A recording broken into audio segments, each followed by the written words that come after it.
Magandang araw sa lahat ng nakapanood ng video ito. Ang ituturo ko sa inyo ay kung paano ayusin ang maingay na ceiling fan. Ito, sinasampol natin. Nakikita nyo sa ating video.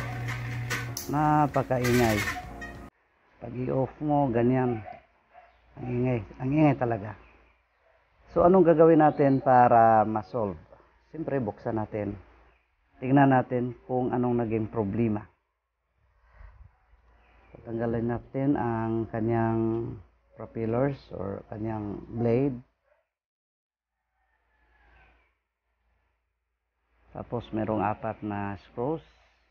Tanggalin natin.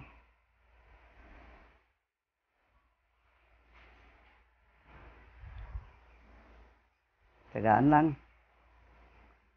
Kaysa naman itapon natin na pwede pa naman pakinabangan. Ayan, tinatanggal ko na itong butong part. Matigas, hindi matanggal yung yung sabitan. Tanggalin natin itong C or E ring. Gamit lang ng flat screwdriver. Ito, tanggal ko na.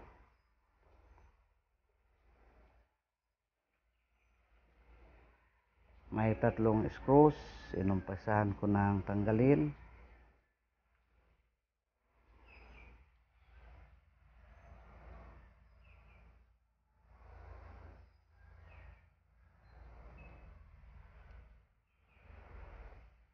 Tanggal na. So, ang susunod na tanggalin natin ay itong pinaka center post. Ito. Lain na natin. Uy, matigas. Ito, meron pang screw sa kabila. 2 screws pala ang gamit.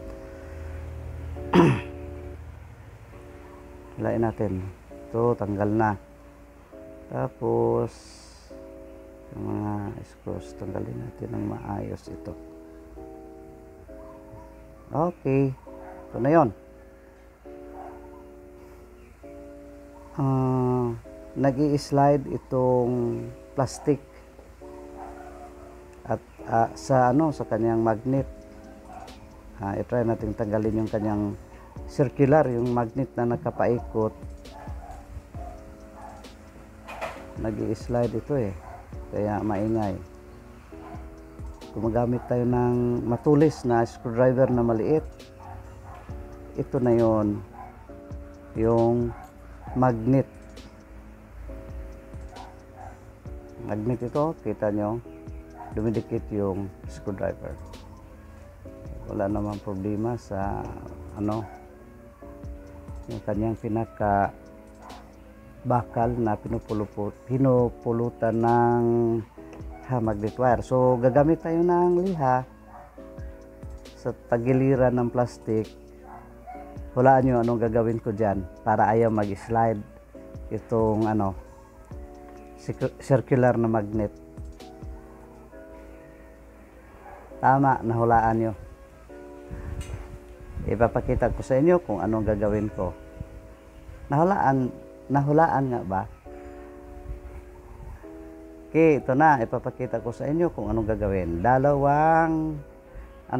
lata ng epoxy A and B. Idikit natin para ayaw mag-slide.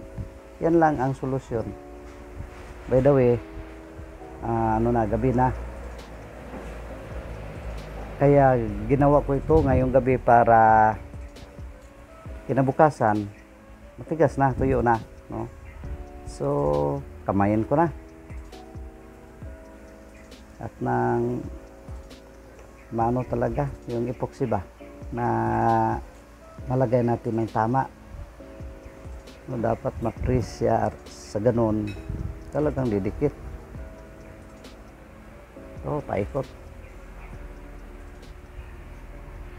Yung ordinary na epoxy lang. Gamit tayo ng basahan na medyo basa ng konti para pampunas natin. Saka siguraduhin natin na walang epoxy na makapasok sa loob.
Okay, naibalik ko na yung 4 na screws at saka yung kanyang pinakasabitan na plastic, yung doon natin itatali sa ceiling.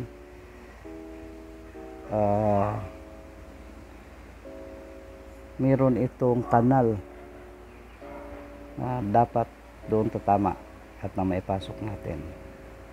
Balik natin yung ilan ba yung screws na tinanggal natin kahapon, 2, no?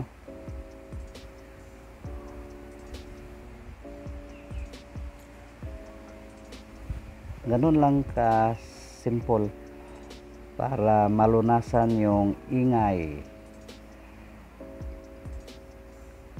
May yan, may spring yan, dapat balik natin, nakapasok yung dulo ng spring sa butas.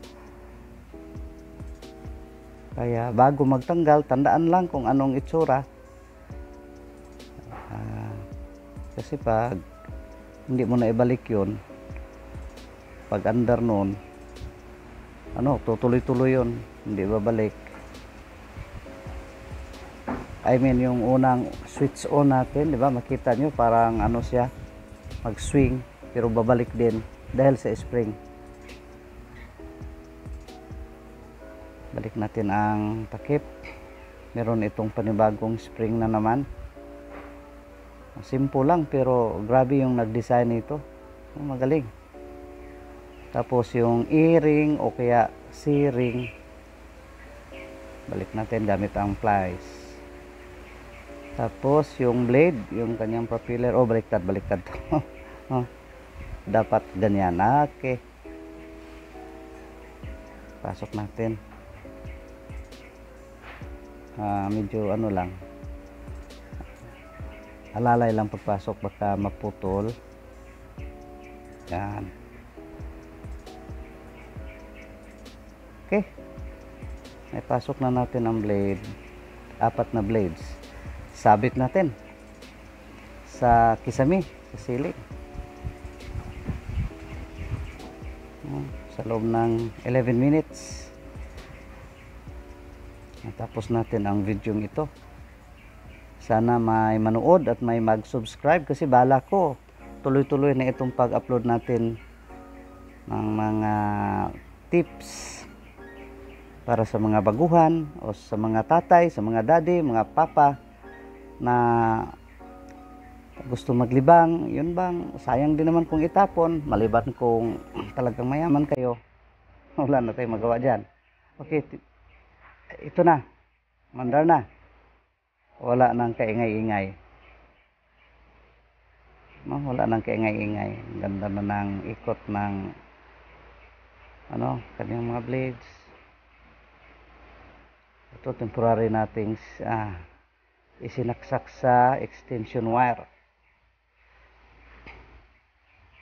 I-off nga natin kung maririnig pa ba yung ingay pag naka-off katulad nung sa umpisa. Wala na, no? Ito ang sinasabing tagumpay na naman ang repair natin. Iulit nga natin i-on. Ito na, naka-on. Wala nang kaingay-ingay. Good as brand new, no? Good as brand new. Parang bagong bago. Ganun lang yun mga kaibigan, mga kabro. Ganun lang ang gagawin pag ang ceiling fan na inyong ginagamit magiging maingay.